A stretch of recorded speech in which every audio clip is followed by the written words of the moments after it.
할렐루야. 우리 앞뒤 옆 사람과 이렇게 인사하겠습니다. 내 탓입니다. 축복합니다. 네, 축복합니다. 오늘은 사무엘하 14장 21절에서 33절 말씀을 통해 잘못된 화해가 만든 위험한 불씨라는 제목으로 하나님 말씀을 전하겠습니다. 우리가 함께 제가 말씀을 새벽마다 나눌 때 이 전하고 있는 사무엘하는 다윗 왕의 통치 기간 동안의 사건들을 기록하고 있습니다. 다윗은 이스라엘 역사상 가장 위대한 왕으로 기억되지만 그의 삶에는 영광과 비극이 함께 공존했습니다. 하나님께 충실했던 다윗은 큰 축복을 받았지만 동시에 그의 죄로 인한 가정사에 큰 시련을 겪게 됩니다. 우리가 2주 전에 함께 나누었던 이 사무엘하 14장 전반부에서는 이 다윗의 아들 압살롬이 형제 암논을 죽이고 도망간 후에 그 이야기가 나옵니다. 요압은 다윗이 압살롬을 그리워한다는 것을 알고 드고와의 지혜로운 여인을 보내 압살롬을 용서하도록 그렇게 도왔습니다. 이 여인은 자신의 두 아들에 관한 비유를 들어가면서 왜 압살롬을 용서하지 않느냐, 압살롬을 이제 용서해도 된다라면서 다윗의 마음을 움직였습니다. 결국 다윗은 압살롬의 귀환을 오늘 본문을 통해서 허락합니다. 그런데 여전히 완전한 용서는 이루어지지 않았습니다.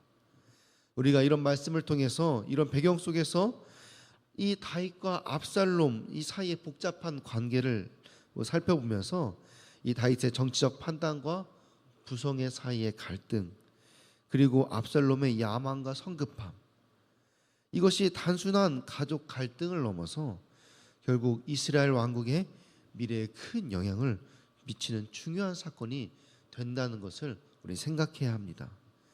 오늘 우리는 이 말씀을 통해 용서와 화해의 과정이 얼마나 복잡하고 어려운 것인지, 그리고 불완전한 용서가 어떤 결과를 낳을 수 있는지 함께 살펴보면서 우리에게 말씀하시는 주님의 음성을 듣기를 소망합니다.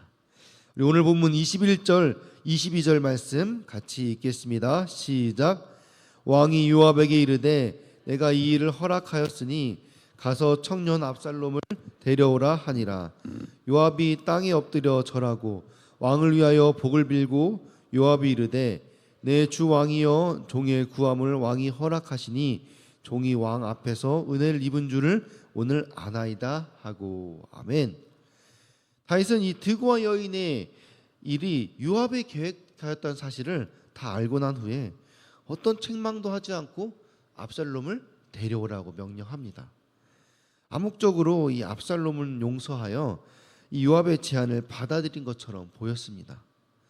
그러나 히브리어 원문을 보게 되면은 20절에 이 허락이라고 쓰여져 있는데 사실 이 단어는 히브리어 이 아사라는 말로 허락이 아니라 행하다, 만들다라는 의미를 가지고 있습니다.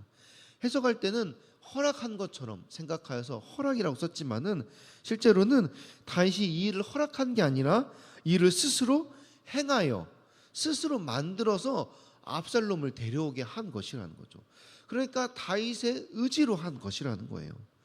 그런데 압살롬을 데려오라고 말은 했지만은 압살롬을 데려오라고 하면서 압살롬을 아들이라고 부르지 않고 청년 압살롬을 데려오라라고 말합니다. 이것은 아직 이 압살롬을 완전히 받아들이지 않았다는 의미를 가지고 있는 겁니다. 그러나 요압은 이 다윗이 압살롬을 데려오라는 명령에 압살롬을 용서한 것으로 이해하여 다윗에게 얼굴을 땅으로 향하여 엎드려 절하며 축복합니다. 요압이 이토록 압살롬의 귀환을 도운 목적은 이 압살롬이 자신과 같은 헤브론 출신으로 다윗이 헤브론 시절에 압살롬을 낳았거든요. 그래서 이게 같은 출신으로서 내가 압살롬의 줄에 서면은 나중에 압살롬이 다윗의 후계자가 되었을 때 내가 그의 편에 설 수 있겠다라고 생각해서 이미 정치적 의도를 가지고 압살롬을 도운 것이었습니다. 그런데 일이 이제 어떻게 틀어지는지 우리 23절, 24절을 같이 읽겠습니다. 시작. 요압이 일어나 그술로 가서 압살롬을 데리고 예루살렘으로 오니 왕이 이르되 그를 그의 집으로 물러가게 하여 내 얼굴을 볼 수 없게 하라 하매 압살롬이 자기 집으로 돌아가고 왕의 얼굴을 보지 못하니라. 아멘. 그렇게 다윗의 명령으로 요압이 그술에 가서 압살롬을 예루살렘으로 데려왔습니다. 하지만 다윗은 압살롬이 예루살렘에 도착하자마자 아예 보지도 않고 그냥 네 집으로 가라라고 그냥 그렇게 돌려보냅니다. 압살롬이 왕의 얼굴을 아예 보지 못하도록 막은 것이죠.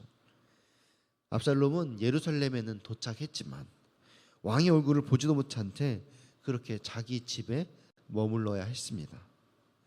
다윗은 이미 요압의 의도를 다 간파했던 것이죠. 그래서 요압의 제안을 들어주는 척하면서 압살롬과 요압을 오히려 그렇게 궁지에 몰아넣은 것입니다.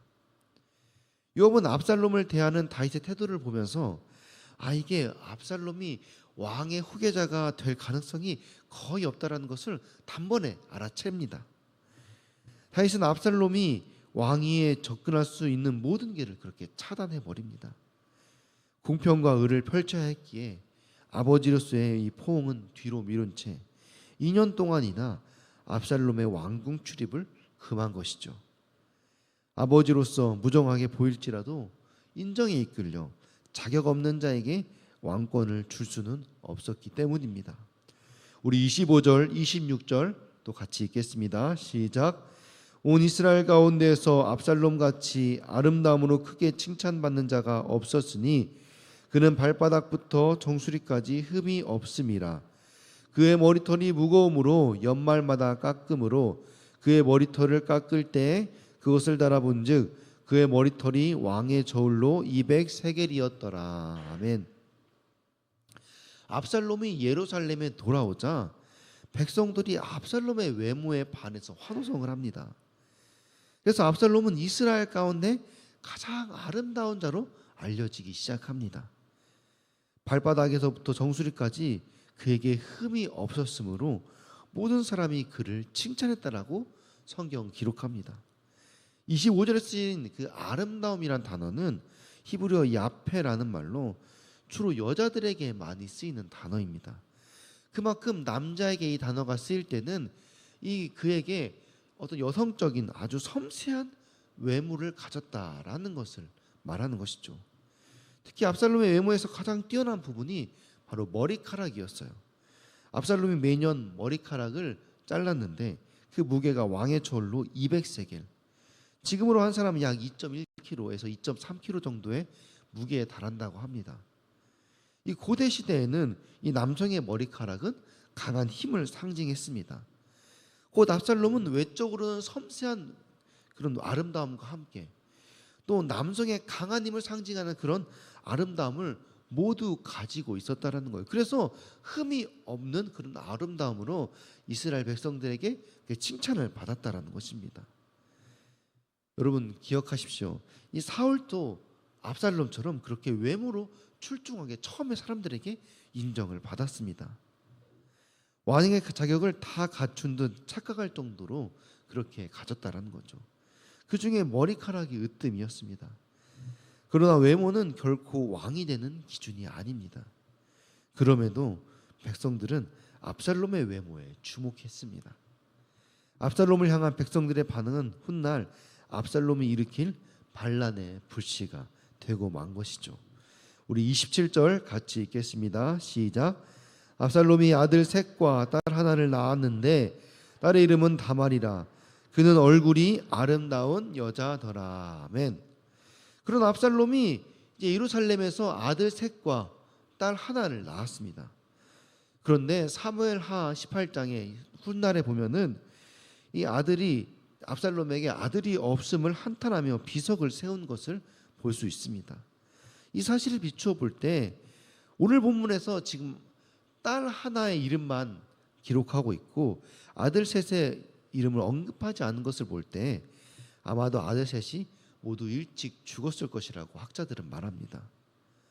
다윗이 밧세바 사건 이후에 그의 가족사에 계속해서 문제가 생기는 것을 우리는 지금 사무엘하 전체를 보면서 깨닫게 됩니다.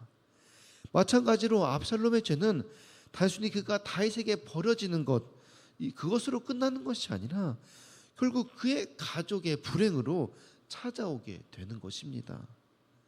그럼에도 압살롬은 자신의 죄를 회개하지 못했는지 여전히 여동생의 슬픔을 기억하기 위해서 자기 딸의 이름을 여동생의 이름 다말과 똑같이 짓는 거예요. 우리 28절, 29절 같이 읽겠습니다. 시작. 압살롬이 이태 동안 예루살렘에 있으되 왕의 얼굴을 보지 못하였으므로 압살롬이 요압을 왕께 보내려 하여 압살롬이 요압에게 사람을 보내 부르되 그에게 오지 아니하고 또다시 그에게 보내되 오지 아니하는지라. 아멘. 압살롬이 2년 동안이나 예루살렘에 있었지만 왕의 얼굴을 보지 못했습니다. 압살롬은 자신이 다윗을 피해 지냈던 그 외할아버지 댁, 그러니까 이 바알하솔에도 사실 상당한 재산이 많이 있었습니다. 그러니까 마음이 힘들고 어려우면은 언제든지 바알하솔로 그냥 가면 되는 거예요. 그런데 압살롬은 아버지 다윗의 마음을 사기 위해서 일부러 예루살렘에 있으라고 하니까 그 말에 순종해서 예루살렘 집에 스스로 자기가 연금 상태로 갇혀 지는 것입니다. 그렇게 2년이라는 긴 시간이 지나면서 압살롬은 아버지 다윗이 자기에게 대한 마음이 없구나, 미움이 아직도 사라지지 않았구나 라는 것을 깨닫게 된 거예요. 압살롬은 자신의 왕을 만날 수 있게 해달라고 요청하기 위해서 이제 요압에게 계속 사람을 보냅니다. 그러나 요압은 압살롬의 요청을 2번이나 무시했습니다. 처음에 요압이 압살롬을 예루살렘에 돌아오게 한 것은 다윗의 마음이 압살롬에게 조금이라도 남아 있어서 그에게 후계자 자리를 물려줄 수도 있다라고 생각해서 기회를 엿보려고 했던 것이었습니다. 그러나 다윗의 마음이 압살롬에게 조금도 향해 있지 않다는 것을 확인한 요압은 굳이 더 이상 다윗의 심기를 거스를 필요가 없었던 것이죠.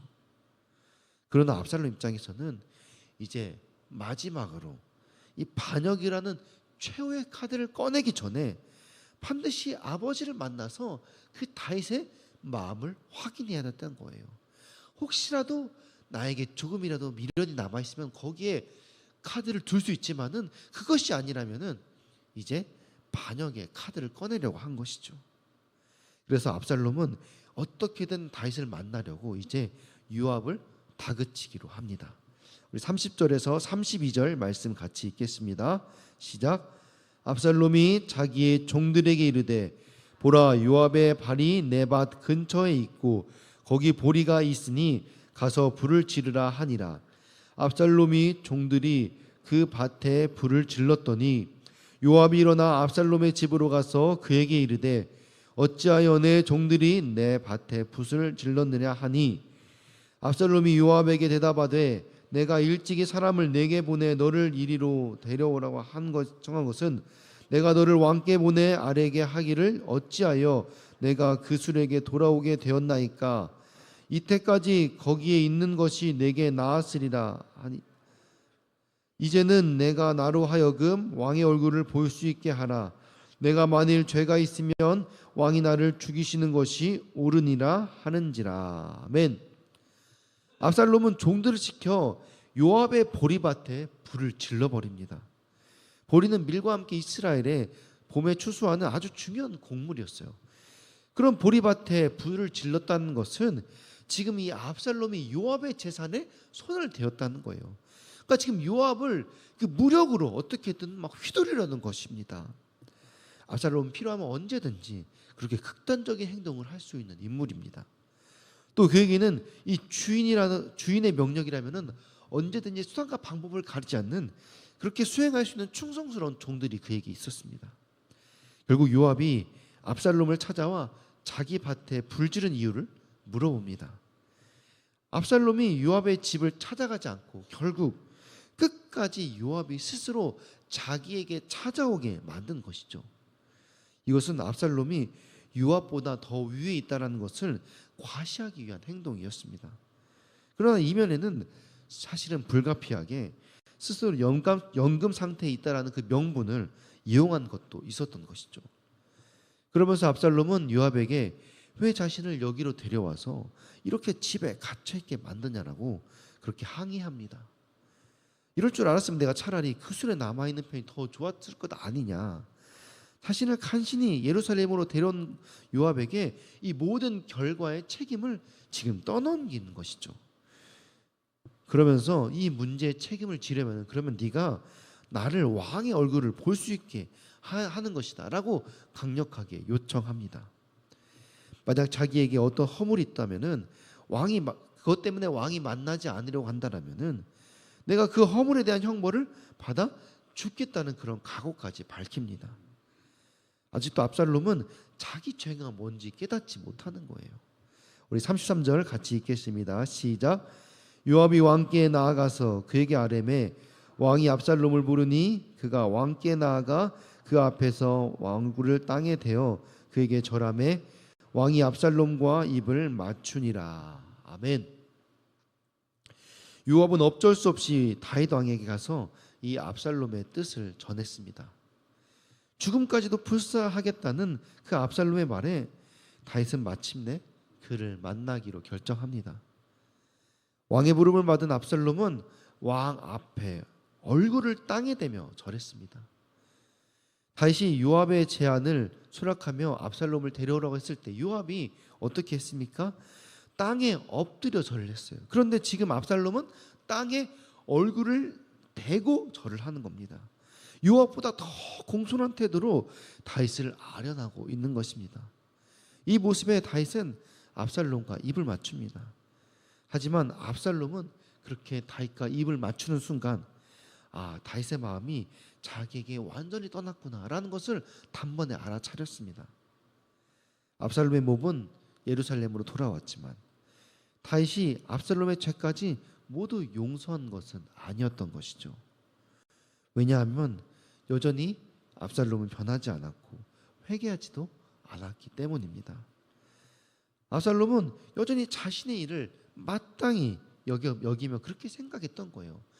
그 모든 행동들 가운데 그의 모든 말 가운데 다윗이 몰랐겠습니까? 그러나 다윗은 그런 압살롬을 전혀 이해할 수가 없었어요.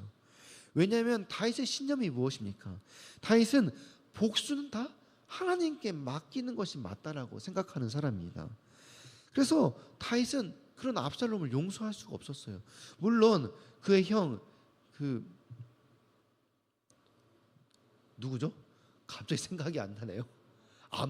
암논이 그 죄를 지었지만은 결국 그것도 하나님께 맡겨야 되는 것이 다윗의 신념이었어요.